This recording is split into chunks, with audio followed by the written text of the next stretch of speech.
अगर पाकिस्तान तहरीक इंसाफ का मौकिफ मान लिया जाए कि अडयाला जेल को कॉर्डन ऑफ करना, वहां पर सिक्योरिटी और लॉ एंड ऑर्डर की सिचुएशन पैदा करना, ये कोई सिक्योरिटी इशू नहीं है बल्कि सियासी मामला है, तो फिर अता तारण की गुफ्तगू आपने सुनी कि वहां जेल से बैठ के कभी IMF को खत लिखा जाता है और अब यूरोपीय यूनियन से राब्ता किया जा रहा है, GSP+ स्टेटस खत्म कराना चाहते हैं आप? बहुत शुक्रिया जी, बड़ी नवाजिश, बड़ी मेहरबानी जी। मैं अता तारड़ साहब के सारे बयानात की बिल्कुल जो है वो तरदीद करता हूँ और ये कहता हूँ कि ये जो सारी मनगढ़ंत स्टोरियां हैं ना, ये अता तारड़ साहब पहले भी करते रहे हैं और पहले भी इल्जामात क्या बल्कि FIR दर्ज की गई हैं और वो FIR सैकड़ों के हिसाब जो दर्ज की गई हैं, उनके पीछे इसी PDM का खास तौर पर नून लीग का रोल रहा है। अगर बात की जाए तो क्वेटा के अंदर वकील के कत्ल का मुकदमा, तो वो भी अता तारड़ ने, उधर कत्ल हुआ है तो यहाँ पर कहा कि ये इमरान खान के ऊपर पर्चा दर्ज किया जाएगा। उस अता तारड़ की क्या वैल्यू है? उसकी परफॉर्मेंस यही है कि वो सिर्फ और सिर्फ बहतान लगाता है लोगों के ऊपर, सिर्फ और सिर्फ लोगों के ऊपर कीचड़ उछालता है, गलत बयानी करता है। इसने पहले गलत बयानी की, मैं तो बिल्कुल जैसे इन्होंने पहले बातें की है ना इमरान खान साहब के हवाले से, मैं तो चाहता था कि इसके ऊपर डेफामेशन केस किया जाए, लेकिन इमरान खान साहब ऐसे लोगों को, ऐसे जो छोटे लोग होते हैं, नहीं फजौता साहब, अता तारड़ तो वफाकी वजीर इत्तलात है, फेडरल मिनिस्टर फॉर इंफॉर्मेशन, ये कह रहे हैं कि तहरीक इंसाफ की तरफ से यूरोपीय यूनियन से पहले IMF से राब्ता किया गया, खत लिखा गया, अब यूरोपीय यूनियन से जो डिजिटली एक कॉन्टेक्ट किया जा रहा है और एक कॉल टू एक्शन बनाया गया है, क्या ये दुरुस्त नहीं है? मेरे भाई बिल्कुल गलत बात कर रहे हैं। ना तो पाकिस्तान तहरीक इंसाफ ने कोई इस तरह का लेटर जो है लिखा है, इमरान खान साहब ने नहीं लिखा, ना ही कोई इमरान खान साहब इसका इरादा रखते हैं। और उसके ऊपर आपने देखा होगा कि पाकिस्तान तहरीक इंसाफ ने अपने एलामी के जरिए वाज़ेह मौक़िफ़ भी जाहिर कर दिया और IMF के खत के साथ जो जोड़ा जा रहा है, तो 2 किस्तें पहले अदा की गई। पहली किस्त थी जब PDM की हुकूमत थी और दूसरी निगरान सेटअप के अंदर। तो वो जो 2 किस्तों के अंदर जो सारा मामला था, उसमें इमरान खान साहब ने इंडोर्स किया। अब तीसरी किस्त के अंदर आकर जब बात इमरान खान साहब से मुलाकात की हुई, तो उस वक्त इमरान खान साहब से मिलने के लिए जब टीम गई, तो खान साहब ने कहा कि साफ और शफाफ इलेक्शन होने चाहिए, हम किसी सूरत कोई भी कर्जा देने के ऊपर कोई रिस्ट्रिक्शंस हमारी तरफ से नहीं है। बिल्कुल उन्होंने कहा कि हम इंडोर्स करते हैं, बिल्कुल दें, लेकिन ये एक प्रोपेगेंडा किया गया कि इमरान खान साहब ने उस वक्त भी ये बात की। ये धांधली की क्यों नहीं बात करते? साफ शफाफ इलेक्शन की क्यों नहीं बात करते? यानी आप ये कह रहे हैं कि किसी ने अपने तौर पर ये कैंपेन इनिशिएट की होगी जिसमें कोई सिग्नेचर्स भी लिए जा रहे हैं और वो एक कॉल टू एक्शन भी डिजिटल मीडिया पे बनाया हुआ है, तो किसी ने अपने तौर पर ये ऐसी मुहिम शुरू की है, इसका पाकिस्तान तहरीक इंसाफ से कोई ताल्लुक नहीं है, ये कह रहे हैं आप? बिल्कुल कोई ताल्लुक नहीं है। कोई इमरान खान साहब ने कोई यूरोपीय यूनियन को खत नहीं लिखा और इसके ऊपर पाकिस्तान तहरीक इंसाफ का बड़ा वाज़ेह मौक़िफ़ आ चुका। अच्छा, नहीं फजौता साहब, आज देखिए पैरेलल 2 चीजें हो रही। कल ही पहले तो अडयाला जेल की सिक्योरिटी वजूहात की बिना पर मीडिया को भी कहा गया कि 2 किलोमीटर दूर चले जाए। मुलाकातों पर भी सिर्फ ये नहीं है कि हाई प्रोफाइल कैदियों की मुलाकातें, बल्कि अडयाला जेल में कैद तमाम तर जो कैदी हैं या हवालाती हैं, उनकी मुलाकातों पर पाबंदी आयद कर दी गई। और पैरेलली पंजाब हुकूमत इस्लामाबाद हाई कोर्ट पे चली गई कि जो सिंगल बेंच के फैसले हैं जिसमें मुलाकात की इजाजत दी गई है और लोग जा रहे हैं मुलाकात करा रहे हैं, ये फैसले जस्टिफाइड नहीं। और आपने देखा जस्टिस आबिर फारूक की कोर्ट में ये मामला टेकअप हुआ है, तो पंजाब हुकूमत is very clear about it कि बानी PTI या दीगर से जो मुलाकातें हो रही हैं, ये मुलाकातों की इजाजत प्रिजन रूल्स के मुताबिक होगी, इस तरह से कोर्ट इजाजत नहीं दे सकती। यानी वो चाहते हैं कि ये मुलाकातें ना हो। बिल्कुल क्लियर जो है बात करनी चाहिए जी। ये मरीम नवाज साहबा और उसका पापा और चाचा ये सारे करवा रहे हैं। और दूसरी बात ये है कि ये तजलील जो है वकला की और उसके साथ साथ सारे पाकिस्तान तहरीक इंसाफ के रहनुमाओं की, उनके घर वालों की, अक्सर ऐसा ही होता था। मैं खुद विक्टिम हूँ कि वहां पर घंटों इंतजार करवाया जाता था। आज भी मैं गया हूँ, आज भी मेरी मुलाकात की इजाजत नहीं दी गई।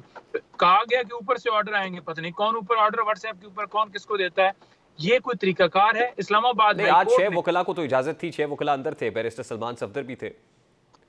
देखें पहली बात तो यह है कि प्रोसिक्यूशन की जो टीम है, जो सरकार है, वहाँ उनके जो वकील हैं वो 10 हों, 12 हों, 14 हों, उनको बाकायदा तौर पर बड़ी गाड़ियों में, डालों में बिठाकर और बड़ा प्रोटोकॉल शाहाना अंदाज से ले जाया जाता है। 1 मिनट भी नहीं खड़े होते।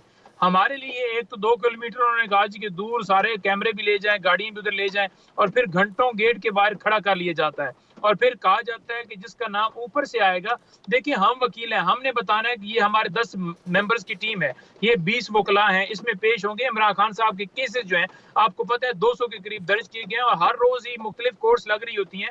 अंदर जाना वकला का सबसे जरूरी अहम एलिमेंट है और किसी आइन, किसी कानून के तहत ये बता दें, आज भी आइन का आर्टिकल 10 का हवाला देते हुए ये बात की गई कि कंसल्टेशन, मुशावरत किसी तरह से इमरान खान साहब को, कोई भी कैदी हो, नहीं रोकी जा सकती, लेकिन ये सारे गैर कानूनी काम करें। एक ऐसा नोटिफिकेशन जारी किया गया जिसमें किसी जेल मैनुअल का, किसी रूल्स का, किसी नहीं, तो आपको कोई लगता है कानून कि का ये हवाला नहीं दिया ऑर्डर गया। जो इशू किया गया महकमा दाखिला पंजाब की तरफ से, ये स्टैंड करेगा कोर्ट में? बिल्कुल नहीं करेगा, क्योंकि उसके ऊपर कोई मेंशन ही नहीं है कि किस कानून के तहत वो ऑर्डर इशू किया जा रहा है। और ये एक ब्लैंकेट सा ऑर्डर निकाल कर और ये कहा गया कि जनाब पाबंदी है, कोई बंदा वहां पर जा नहीं सकता, कोई बंदा वहां पर मिल नहीं सकता, कोई बंदा उस तरफ से गुजर नहीं सकता। हम ये कहते हैं कि स्टेट की जिम्मेदारी है सिक्योरिटी इमरान खान साहब को या किसी भी कैदी को फराहम करना, लेकिन इससे पहले भी बता दें कि खान साहब के ऊपर कातलाना हमला हुआ, वजीराबाद में एफआईआर दर्ज नहीं हुई, और उसके बाद इमरान खान साहब बार बार इस्लामाबाद में पेश होते रहे। उस वक्त हम सिक्योरिटी मांगते रहे, नहीं दी गई। आज फिर सिक्योरिटी के बहाने बनाए जा रहे हैं कि वहां दहशतगर्द हैं, वहां ये नहीं, सिर्फ और बट सिर्फ पजौता ये साहब, ड्रामे हैं। अगर दहशतगर्द हैं, एज वी स्पीक जो तसलसल के साथ मामलात हुए, वहां पर कैदियों के दरमियान लड़ाई झगड़ा हो, फिर 3 दहशतगर्द पकड़े जाना हो, तो आपको नहीं लगता कि सिक्योरिटी सिचुएशन तो है और लॉ एंड ऑर्डर का प्रॉब्लम तो है, जिसको लेके ये गैर मामूली ऑर्डर करना पड़ा? देखिए, मैंने कल भी प्रोग्राम के अंदर ये कहा कि वो जो एहलकार पकड़े गए थे, वो जो ये कहते थे कि जनाब कोई लोग दहशतगर्द पकड़े गए हैं, वो किधर गए हैं? उनके पास क्या मवाद बरामद हुआ है? उनसे क्या रिकवरी हुई है? वो तो आ गया ना जी, नक्शा जात अडियाला जेल के बरामद हुए, नहीं बताया गया। अगर इतना ही कुछ खतरा मवाद है बरामद हुआ, तो क्या सर मेरी सुन लेना, अगर इतना ही खतरा है तो क्या बुखला से खतरा हो सकता है, उनकी फैमिली से खतरा हो सकता है, सियासी रहनुमाओं से खतरा हो सकता है। इससे पहले भी इमरान खान साहब से लिस्ट मुशावरत करनी थी उस वक्त जब टिकटों के हवाले से बैरिस्टर गौर साहब लिस्ट बनाकर ले गए थे और गौर साहब को रोक लिया गया था।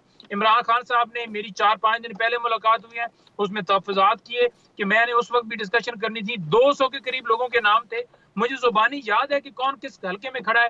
इन्होंने मुशावरत करने की सबसे बड़ी पॉलिटिकल पार्टी के सरबराह हैं। आज आप देखें कि कौम किस तरफ खड़ी है, कितने वोट पड़े हैं। 90% अवाम ने इमरान खान के हक में वोट डाला है और आप उसको टिकटों के ऊपर। अच्छा, मुझे पजौता साहब ये बताएं कि इस वक्त पाकिस्तान तहरीक इंसाफ के अंदर क्या कंसेंसस है, यानी काउंटर स्ट्रैटेजी क्या होगी? एक तरफ तो अदालत में चले गए ना, दूसरी तरफ ये जो एहतजाज वाला मामला है या सड़क गर्म करने वाला मामला है, कुछ ये भी आया मुतालबा कि अडियाला के बाहर एहतजाज करना चाहिए, तो क्या स्ट्रैटेजी बनाई गई है इस वक्त? कोर कमेटी में क्या फैसला हुआ है? देखिए, 23 तारीख को एक तो एहतजाज की हमने कॉल दी है, वो पुरअमन एहतजाज पूरे पाकिस्तान में होगा। जैसा कि आपको पता है कि 23 मार्च है, तो वहाँ पर पाकिस्तान तहरीक इंसाफ का हर पाकिस्तानी को हमने कहा है कि वो निकलें और भरपूर तरीके से उस दिन आवाम इंशाल्लाह निकलेगी। नंबर 1। नंबर 2 ये है कि हमने जो रजू किया हुआ इस्लामाबाद हाई कोर्ट में, कल समाअत है 11 बजे की, और हमने अदालत को ये कहा है कि ये हमारा हक है जो कोई छीन नहीं सकता। अगर अदालत हमें हमारा हक नहीं देती, डिले करती, या कोई इस तरह की हर्डल मजीद बढ़ती हैं, सुपरिटेंडेंट जेल अदालत के हुक्म के बावजूद अगर फिर नहीं मानते, तो फिर हम जाएंगे अडियाला जेल की तरफ और वहां पर जितने हमारे पार्लियामेंटेरियंस हैं, मेरी राय है, मैंने कल भी ये राय दी थी, और इंशाल्लाह ताला आप देखेंगे कि फिर जो है दमादम मस्त कलंदर होगा इंशाल्लाह। बहुत बहुत शुक्रिया नईम हैदर पजौता साहब, आपके वक्त के लिए।